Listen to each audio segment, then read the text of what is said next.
Does your device need fixing? We offer a free diagnosis. We pick up and deliver right to your door, no calls or travel needed. We send you a quote before repairing and only go ahead if you approve it. Easy, transparent, and professional. Link in description. Today, we're diving into how to troubleshoot and fix issues with the Lenovo Ideapad keyboard. First, let's gather the tools you'll need: a Phillips screwdriver, a flathead screwdriver, and some isopropyl alcohol for cleaning. Make sure you have a clean workspace to avoid losing any screws. Start by powering off your laptop and unplugging it from any power source.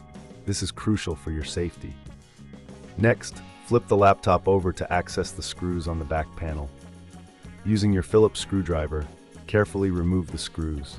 Keep them in a small container to avoid losing them. Once the screws are out, gently pry open the back panel using your flathead screwdriver. Be cautious not to apply too much force, as this could damage the casing. With the back panel removed, you'll see the internal components of your laptop. Now locate the keyboard connector. It's usually a flat ribbon cable that connects the keyboard to the motherboard. Carefully disconnect this cable by lifting the locking mechanism. If you notice any dust or debris around the connector, use a soft brush or compressed air to clean it. This can often resolve issues with unresponsive keys. If the keyboard still isn't functioning, it may be time to consider replacing it. You can find replacement keyboards online or at local computer stores. If you reckon this is too hard, remember, we offer pickup and delivery at your home, so you don't have to worry about transporting your laptop. To install the new keyboard, align it with the connector and gently press it back into place. Make sure the locking mechanism clicks into position. Once that's done, it's time to reassemble your laptop.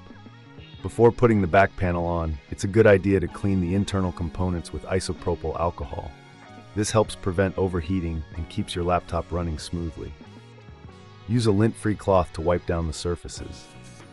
Now, replace the back panel by aligning it properly and pressing down until it clicks into place. Reinsert the screws you removed earlier, ensuring they're tightened securely but not overly tight, as this could strip the screws. Finally, power on your laptop and test the keyboard. If everything is working, congratulations! You've successfully fixed your Lenovo Ideapad keyboard. If you're still experiencing issues, don't hesitate to reach out for a professional diagnosis without obligation. We can provide a quote before repair, ensuring you know what to expect. Remember, with our service, there are no calls, no travel, just a simple solution to your tech problems. And that's it. You've learned how to troubleshoot and fix your Lenovo Ideapad keyboard. If you have any questions, feel free to leave a comment below. Does your device need fixing? We offer a free diagnosis. We pick up and deliver right to your door, no calls or travel needed. We send you a quote before repairing and only go ahead if you approve it. Easy, transparent, and professional. Link in description.